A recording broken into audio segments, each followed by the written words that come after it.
Reaction ಏನಂದರೆ 28ನೇ cinema. ಒಂದು ಕಡೆ ಪ್ರತಿ ಸಲನೂ ರಿಲೀಸಿಗೆ ಹತ್ತಿರ ಬರ್ತಾ ಬರ್ತಾ ಒಂದು ಟೆನ್ಷನ್ ಅನ್ನೋದು ಯಾವಾಗಲೂ ಇದ್ದೇ ಇರುತ್ತೆ. ಕಲಾವಿದರಿಗಾಗಲಿ ಅಥವಾ ಸಿನಿಮಾ ಮಾಡಿದವ್ರಿಗಾಗಲಿ ಎಲ್ಲರಿಗೂ ಒಂದು ಟೆನ್ಷನ್ ಇರುತ್ತೆ. ಏನಂದರೆ ಸಿನಿಮಾ ಆಗಿದೆ, ಆ ಸಿನಿಮಾ ತೆರೆ ಮೇಲೆ ಬರ್ತಾ ಇದೆ, ಜನ ಹೇಗೆ ಒಪ್ಕೋತಾರೆ, ಸಿನಿಮಾನ ಹೇಗೆ ಇಷ್ಟಪಡ್ತಾರೆ, ರಿಯಾಕ್ಷನ್ ಇರುತ್ತೆ ಅಂತ ಒಂದು ಟೆನ್ಷನ್ ಒಂದು ಇದ್ದೇ ಇರುತ್ತೆ. ಬಟ್ ಏನಂದರೆ ಟೀಸರ್ ಬಂದಾಗಿರ್ಬೋದು, ಒಂದು ಟ್ರೇಲರ್ ರಿಲೀಸ್ ಮಾಡೋದಾಗಿರ್ಬೋದು, ಅದೆಲ್ಲ ಒಂದು ಜನಕ್ಕೆ ಒಂದು ಸಿನಿಮಾ ಈ ಥರ ಬರ್ತಾ ಇದೆ ಅಂತ ಒಂದು ದ ಫಸ್ಟ್ ಬ್ರೇಕ್ ಆಫ್ ಅಂದರೆ ಆ ಸಿನಿಮಾ ಬಗ್ಗೆ ಏನಾದರೂ ಒಂದು ಮಾಹಿತಿ ಕೊಡೋಕ್ಕೆ ಅಂತ ಮೊದಲನೇದಾಗಿ ಒಂದು ಟೀಸರ್ ಮಾಡ್ತೀವಿ, ಆಮೇಲೆ ಟ್ರೇಲರ್ ಮಾಡ್ತೀವಿ. ಸೊ ಅದನ್ನ ನೋಡಿ ಇಷ್ಟಪಟ್ಟ ತಕ್ಷಣ ಏನಾಗುತ್ತೆ, ಅದು ಪಾಸ್ ಆಗಿಬಿಟ್ಟಿದ್ದೀವಿ ಅಂತಲ್ಲ, ಟೀಸರ್ ಪಾಸ್ ಆಗಿರುತ್ತೆ, ಟ್ರೇಲರ್ ಪಾಸ್ ಆಗಿರುತ್ತೆ, ಈಗ ಸಿನಿಮಾ ಪಾಸ್ ಆಗಬೇಕು. ಓಕೆ, ಸೊ ರಾಜಕುಮಾರ್ ರಿಲೀಸ್ ಆದಾಗ ಒಂದು ನಿರೀಕ್ಷೆ ಹಾಗೆ ಇತ್ತು, ಯಾಕಂದರೆ ಟೈಟಲ್ ಬಗ್ಗೆ ಇಲ್ಲೂ ಕೂಡ ಅದೇ. ನಿಮಗೆ ಅದರ ಪಾತ್ರ ಮಾಡುವಾಗ ನಟ ಸಾರ್ವಭೌಮ ಅನ್ನುವಂತಹ ಒಂದು ಹೆಸರು ಹೇಗೆ ರಿಲೇಟ್ ಆಗಿದೆ ಪಾತ್ರ ಮಾಡುವಾಗ? ಈ ಆ್ಯಕ್ಚುಲಿ ಈ ಪ್ರಶ್ನೆಗೆ ಖಂಡಿತವಾಗ್ಲೂ ಉತ್ತರ ಬಂದು ನಮ್ಮ ಪವನ್ ಒಡೆಯರು, ರಾಕ್ಲೈನ್ ವೆಂಕಟೇಶ್ ಅವ್ರು ಕೊಡಬೇಕು. ಯಾಕಂದರೆ ನನಗೆ ಫಸ್ಟ್ ಟೈಟ್ಲ್ ಹೇಳಿದಾಗ ಯಾವಾಗಲೂ ಇವನ್ ರಾಜ್ಕುಮಾರ್ ಟೈಟ್ಲ್ ಹೇಳಿದಾಗಲೂ ಅದೇ ಟೆನ್ಷನ್ ಇತ್ತು. ನಟ ಸಾರ್ವಭೌಮ ಅಂದ ತಕ್ಷಣ ಮೊದಲು ಕರ್ನಾಟಕದಲ್ಲಿ ಬರೋದೇ ತಂದೆಯವರು, ಏಕೈಕ ನಟ ಸಾರ್ವಭೌಮ ಅಂತ ಯಾವಾಗಲೂ ಇಲ್ಲಿ ಕರೆಯೋದು ಅವ್ರನ್ನೇ.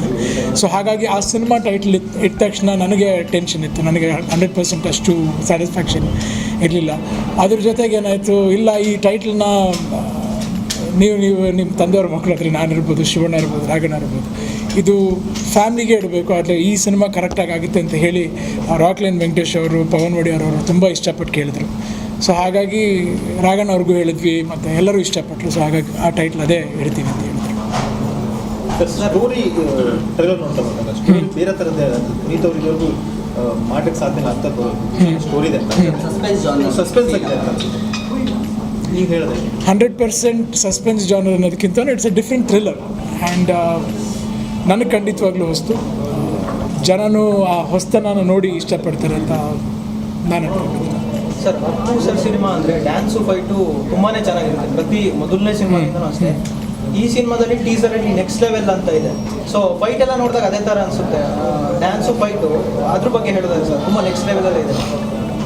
ನೆಕ್ಸ್ಟ್ ಲೆವೆಲ್ ಆರ್ ನಾಟ್ ನಾನು ಹೇಳೋಕ್ಕಾಗಲ್ಲ. ಬಟ್ ಅಫ್ಕೋರ್ಸ್ ಟೀಸರ್ಲಿ ಸೆಂಟೆನ್ಸ್ ಬರೆದಿದ್ದಾರೆ. ಪ್ರತಿ ಹೊಸ ಸಿನಿಮಾಗಳಿಗೂ ಏನಾದರೂ ಒಂದು ಪ್ರಯತ್ನ ಇರುತ್ತೆ. ಅಂದರೆ ನನ್ನ ಲೆವೆಲ್ಗೆ ಏನಂದರೆ ಒಂದು ಫೈಟ್ ಇರ್ಬೋದು ಅಥವಾ ಡ್ಯಾನ್ಸ್ ಇರ್ಬೋದು, ಚೆನ್ನಾಗಿ ಮಾಡಿದ್ರೆ ಅದು ನನಗೆ ನೋಡೋಕೆ ಖುಷಿ ಆಗುತ್ತೆ. ಯಾಕೆಂದರೆ ಏಜು ಒಂದೊಂದು ವರ್ಷಕ್ಕೆ ಹೆಚ್ಚಾಗ್ತಾ ಹೋಗ್ತಿರುತ್ತೆ. ಬಟ್ ಫಿಟ್ನೆಸ್ ಲೆವೆಲಲ್ಲಿ ಒಂದೊಂದು ವರ್ಷ ಕೊರೆ ಆಗ್ತಾ ಹೋಗ್ತಿರ್ಬೇಕು, ಅಂದರೆ ಒಂದೊಂದು ವರ್ಷ ಮೀರ್ತಿರ್ಬೇಕು, ಅಂದರೆ ಇನ್ನೂ ಫಿಟ್ ಆಗ್ತಿರ್ಬೇಕು. ಸೊ ಹಾಗಾಗಿ ಇದೆಲ್ಲ ಒಂದು fitness related. So being fit is good for people, being fit is good for everybody including me. So ಹಾಗಾಗಿ ಹೊಸ ಪ್ರಯತ್ನಗಳು ಟ್ರೈ ಮಾಡಿದ್ದಾರೆ. In fact thanks to the choreographers, ಅಂದರೆ ನನಗೆ ಕೊರಿಯೋಗ್ರಾಫ್ ಮಾಡಿದಂಥ ಡಾನ್ಸ್ ಮಾಸ್ಟರ್ಸ್ ಇರ್ಬೋದು, ಆ್ಯಕ್ಷನ್ ಕೊರಿಯೋಗ್ರಾಫ್ ಮಾಡಿದಂಥ ಆ್ಯಕ್ಷನ್ ಕೊರಿಯೋಗ್ರಾಫರ್ಸ್ ಇರ್ಬೋದು, ಅವ್ರಿಗೆ ಥ್ಯಾಂಕ್ಸ್ ಹೇಳಿ. ಸರ್, ಈಗಾಗಲೇ ನಿಮ್ಮ ಸಿನಿಮಾಗಳಿಗಾಗಲೇ ಬೇರೆ Shivamogga, Hosapete, Ballari midnight show release ಆಗ್ತಿತ್ತು. ಸೊ ನಟ ಸರ್ ಫಸ್ಟ್ ಟೈಮ್ ಕನ್ನಡ ಕೂಡ ಊರ್ವಶಿ ಥಿಯೇಟ್ರಲ್ಲಿ, ಶ್ರೀನಿವಾಸ್ ಥಿಯೇಟ್ರಲ್ಲಿ ಮಿಡ್ ನೈಟ್ 12 ಗಂಟೆ ಬೆಳಗ್ಗೆ 4 ಗಂಟೆ ಶೋ ಕೂಡ ಒಬ್ಬರೇ ಅಭಿಮಾನಿಗಳು ಬುಕ್ ಮಾಡಿ ಅಪ್ಪು ಫ್ಯಾನ್ಸ್ಗೆ ತೋರ್ಸಕ್ಕೆ ಮಾಡಿದ್ರು. ಅದ್ರ ಬಗ್ಗೆ ಏನು ಹೇಳ್ತಾರೆ? ಸೆಲೆಬ್ರೇಷನ್ ಜೋರಾಗಿದೆ.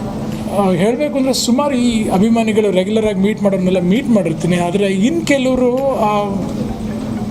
ಏನು ಅಪೇಕ್ಷೆ ಪಡೋಲ್ಲ, ಅಂದರೆ ಬರೋದಾಗಲಿ, ಮಾತಾಡ್ಸೋದಾಗಲಿ, ಫೋಟೋ ತೆಗ್ಸೋದಾಗಲಿ ಅದನ್ನು ಕೂಡ ಮಾಡಲ್ಲ ಅವರು. ಕೆಲವರ ಹೆಸರುಗಳೆಲ್ಲ ಸೇರಿ ಈ ಥರ ಒಂದೊಂದು ಶೋ ತಗೊಂಡ್ರವ್ರು ಇರ್ಬೋದು, ಆಮೇಲೆ ಥಿಯೇಟ್ರನ್ನ ಅಲಂಕಾರ ಪಡಿಸಿರೋಂಥ ಅಭಿಮಾನಿಗಳಿರ್ಬೋದು. ಇವ್ರ ಬಗ್ಗೆ ನಾವು ಏನೇ ಮಾತಾಡಿದ್ರು ಕಮ್ಮಿನೇ ಅನಿಸುತ್ತೆ, ಏನೋ ಗೊತ್ತಿಲ್ಲ. ಅಂದರೆ ಥ್ಯಾಂಕ್ ಯು ಸೋ ಮಚ್. ಅಂದರೆ ಮಾತುಗಳಿಂದ ಹೇಳೋಕ್ಕಾಗಲ್ಲ ಅದು. In fact we feel blessed.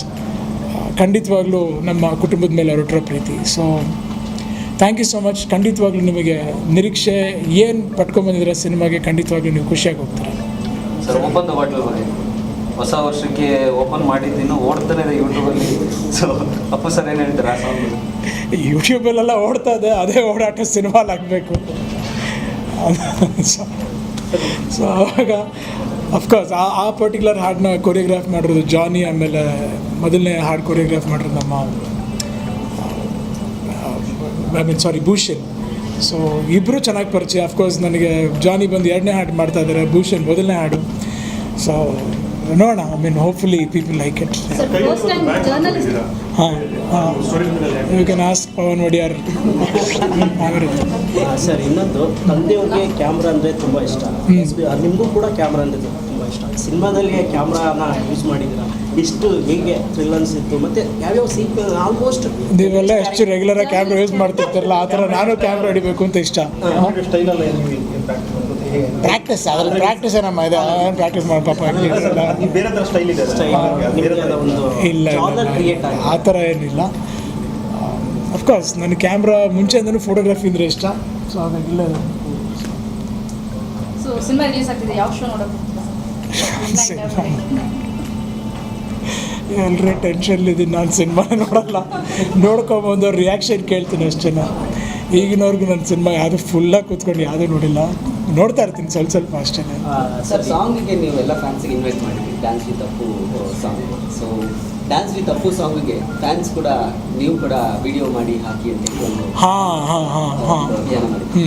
So first Appu dance ತುಂಬ ಹಿಟ್ ಆಗಿತ್ತು ರಾಜ್ಕುಮಾರ್ ಸಿನಿಮಾದಲ್ಲಿ. ಇದರಲ್ಲಿ ಡ್ಯಾನ್ಸ್ ವಿತ್ ಅಪ್ಪು ಹೇಗೆ ರೆಸ್ಪಾನ್ಸ್ ಬಂತು ಸರ್ ಆ ಸಾಂಗಿಗೆ? ಸ್ಪೆಷಲಿ ಫ್ಯಾನ್ಸ್ಗೆ ತುಂಬ ಕನೆಕ್ಟ್ ಆಗುತ್ತೆ ಈ ಥರ ಹಾಡು. ಏನಂದರೆ ಸೋಷಿಯಲ್ ಮೀಡಿಯಾದಲ್ಲಿ ಏನಾದರೂ ಒಂದು ಸಿನಿಮಾ ಬಗ್ಗೆ ಆ್ಯಕ್ಟಿವ್ ಆಗಿರಬೇಕು ಅಂತ ಹೇಳಿ ಮಾಡಿದ್ದು ಅಷ್ಟೇ ಅದನ್ನು. ಆ್ಯಂಡ್ ಏನಂದರೆ of course as I told you, dancing ಇರ್ಬೋದು ಅಥವಾ ಫೈಟಿಂಗ್ ಇರ್ಬೋದು, it's all fitness related. So ಆ ಥರ ಡ್ಯಾನ್ಸ್ ಬಗ್ಗೆ ಆಸಕ್ತಿ ಇರೋರು ಸುಮಾರು ಜನ ಇರ್ತಾರೆ. ಅಂದರೆ ನಾವು ಒಂದು ಹಾಡು ಮಾಡಿರ್ತೀವಿ, ಹಾಡಿಟ್ಟ ತಕ್ಷಣ ಏನಾಗುತ್ತೆ ಅವ್ರದ್ದೇ ಆದಂಥ ಕೊರಿಯೋಗ್ರಾಫ್ ಮಾಡಿ ಹಾಕ್ತಾರೆ. ಸೊ ಏನಂದರೆ ಇದೊಂದು ಸ್ಟೆಪ್ ಇದೆಯಲ್ಲ, ಈ ಸ್ಟೆಪ್ನ ಅದು ಟ್ರೈ ಮಾಡಿ ನೋಡಿ ಅಂತ ಹೇಳಿದ್ವಿ. ಚೆನ್ನಾಗಿ ಮಾಡಿದ್ರು. ಇನ್ಫ್ಯಾಕ್ಟ್ ಆ ಕನ್ನಡಕ್ಕೆ ಹಾಕೊಳ್ಳೋದಿರಲಿ, ಅದರದ್ದೊಂದು ಚಿಕ್ಕದಾಗಿ ಒಂದು ವಿಡಿಯೋ ಮಾಡಿಬಿಟ್ವಿ. ಸೊ ಇಬ್ಬರೂ ನಮ್ಮ ಹುಬ್ಳಿ ನಡೆದಂಥ ಒಂದು ಆಡಿಯೋ ಇವೆಂಟಿಗೆ ಇಬ್ಬರು ಬಂದಿದ್ರ ಮೇಲೆ.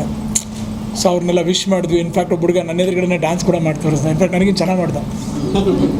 ನೀವು ಆ ಡ್ಯಾನ್ಸ್ ಪ್ರಾಕ್ಟೀಸ್ ಎಷ್ಟು ದಿನ ಮಾಡಿದ್ರಿ ಸರ್? ಅಂದರೆ ನೀವು ಡೋಸು ಮತ್ತು ಆ ಸ್ಟೈಲೇ ತುಂಬ ಒಂದು 2-3 ದಿನ ಅಲ್ಲ ಅಭ್ಯಾಸ ಮಾಡಬೇಕು ನಾವು.